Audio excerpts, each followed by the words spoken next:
Martin Heidegger, filósofo alemán. Es uno de los fundadores y principales representantes del existencialismo alemán. Defendió su tesis doctoral con Rickert. Fue asistente de Husserl. Sus obras más importantes son El ser y el tiempo, en 1927, Kant y el problema de la metafísica, en 1929, e Introducción a la metafísica, en 1953. Cabe destacar que en el discurso que pronunció en 1933, al asumir el cargo de rector de la Universidad de Friburgo, admitió la ideología del nacionalsocialismo, es decir, el nazismo. Cuando era estudiante secundario en Constanza, el párroco le regaló la obra de Brentano sobre los diversos sentidos del ente en Aristóteles, hecho que el propio Heidegger consideraba como el punto de partida de su camino filosófico. A los 20 años ingresó en el seminario de los jesuitas en Friburgo, pero a las 2 semanas el maestro de novicios le pidió que abandonara la congregación, según parece porque su salud era endeble. Ingresó entonces al seminario diocesano de la misma ciudad y estudió teología en la universidad. Allí cursó los 2 primeros años hasta que en 1911 dejó la teología por la filosofía. Durante la Primera Guerra se ofreció como voluntario, pero por problemas de salud, en vez de enviarlo al frente, le asignaron a la censura de la correspondencia.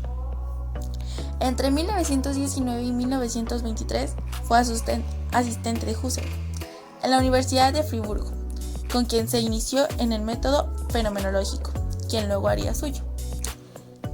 El método fenomenológico consiste en examinar todos los contenidos de la conciencia, determinar si tales contenidos son reales, ideales, imaginarios, etc. Suspender la conciencia fenomenológica de manera tal que resulte posible atenerse a lo dado en cuanto a tal y describirlo en su pureza. Desde un principio su tarea docente llamó la atención y su fama se extendió por toda Alemania. Lo que atraería era su afán por replantear todo desde el comienzo. En su esquema cobraban vida los autores antiguos, desgastados y repetidos, mecánicamente en la cotidianidad de las aulas. En 1927 publicó su obra más famosa, Ser y tiempo, la cual desde un comienzo causó muchísima sensación. Esto a causa de que se retiró de la cátedra de filosofía de la Universidad de Friburgo. Cabe aclarar que el motivo de la salida de la cátedra de filosofía de la Universidad de Friburgo fue gracias al discurso que se dio en 1933 que se mencionó con anterioridad del nazismo.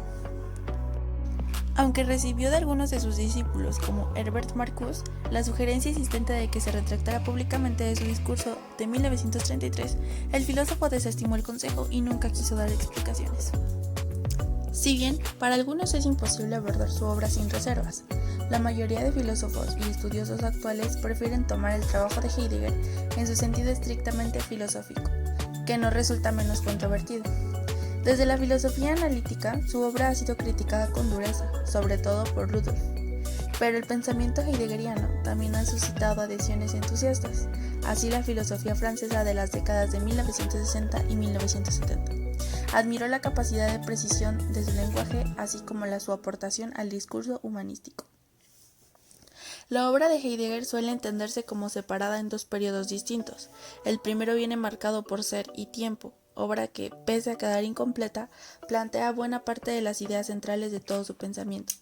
En ella, el autor parte del presupuesto de que la tarea de la filosofía consiste en determinar plena y completamente el sentido del ser, no de los entes, entendiendo por ser, en general, aquello que instala y mantiene a los entes concretos en la existencia. Aunque la definición de este concepto ocupa toda la obra del autor y es en cierto sentido imposible. En la comprensión heideggeriana, el hombre es el ente privilegiado al que interrogar por el ser, pues solo a él le va su propio ser, es decir, mantiene una específica relación de reconocimiento con él. La forma específica de ser que corresponde al hombre es el ser ahí, Dasein, en cuanto se halla en cada caso abocado al mundo, lo cual define al ser ahí como ser en el mundo.